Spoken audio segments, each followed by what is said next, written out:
Assalamualaikum warahmatullahi wabarakatuh. Perkenalkan, nama saya Muhammad Khairul Rijal.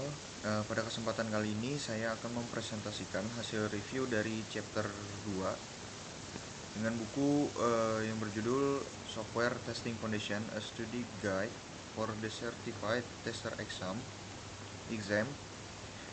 dengan edisi yang kelimanya, yang ditulis oleh Andreas Pilner dan Thilo Lins. Fokus pembahasan pada chapter ini adalah mengenai dasar-dasar software testing atau fondasi pengujian perangkat lunak. Pertama, kita masuk ke konsep dasar software testing itu terdahulu. Software testing adalah proses untuk mengevaluasi dan memverifikasi perangkat lunak guna memastikan bahwa sistem bekerja sesuai dengan kebutuhan dan spesifikasi yang telah ditentukan. Jadi tujuan testing ini tidak hanya untuk menemukan kesalahan, tetapi juga untuk memberikan keyakinan bahwa perangkat lunak yang dikembangkan memiliki kualitas dan keandalan yang baik sebelum digunakan oleh pengguna. Selanjutnya kita masuk pada terminologi penting dalam software testing, yaitu error, defect atau fault, dan failure. Error merupakan kesalahan yang dilakukan oleh manusia. Misalnya programmer melakukan kesalahan logika saat menulis kode program. Kesalahan tersebut kemudian menghasilkan defect atau fault, yaitu kesalahan yang terdapat di dalam kode atau desain software. Ketika defect tersebut dijalankan dalam sistem dan menyebabkan program tidak bekerja dengan benar, maka terjadilah yang disebut failure atau kegagalan sistem. Dengan memahami perbedaan tiga istilah ini, kita dapat lebih mengidentifikasi sumber masalah dalam perangkat lunak.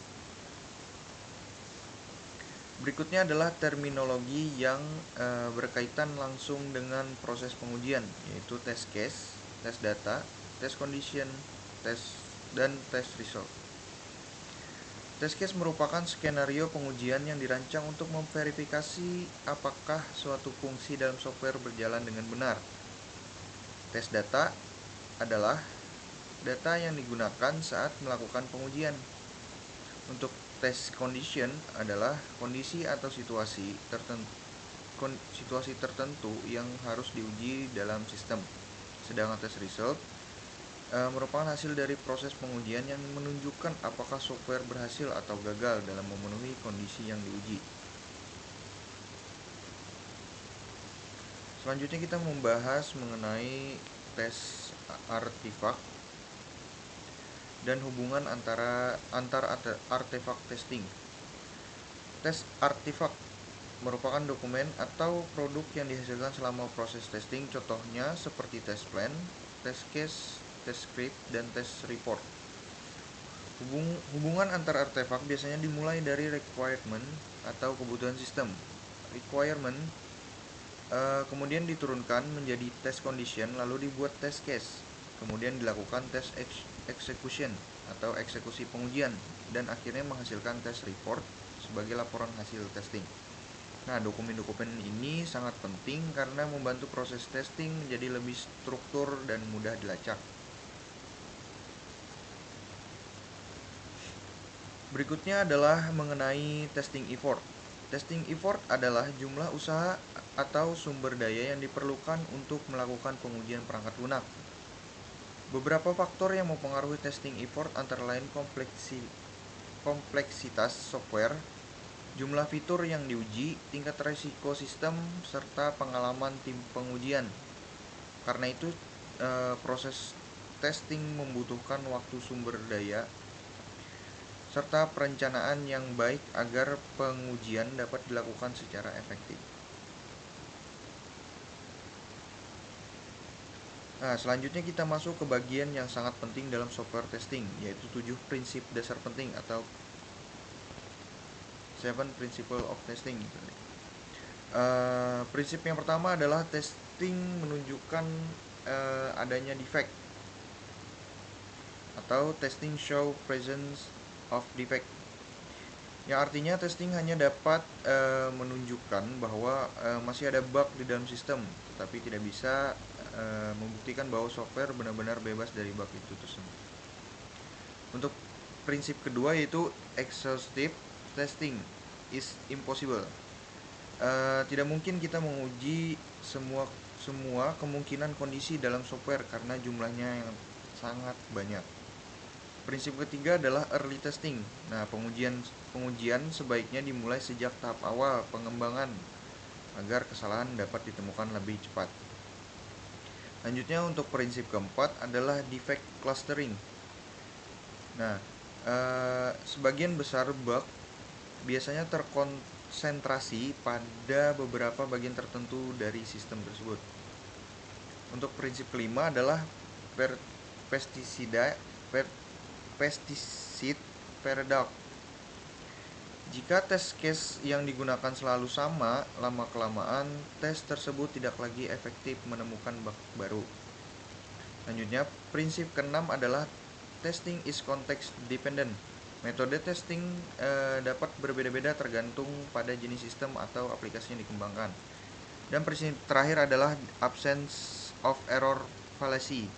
Software yang tidak memiliki bug belum tentu memenuhi kebutuhan pengguna jika tidak sesuai dengan requirement yang diharapkan. Selanjutnya adalah opini ilmiah saya mengenai buku ini. Dari sisi kekuatan, buku ini memiliki penyajian konsep yang sistematis sehingga mudah dipahami oleh pembaca, terutama bagi pemula dalam bidang software testing.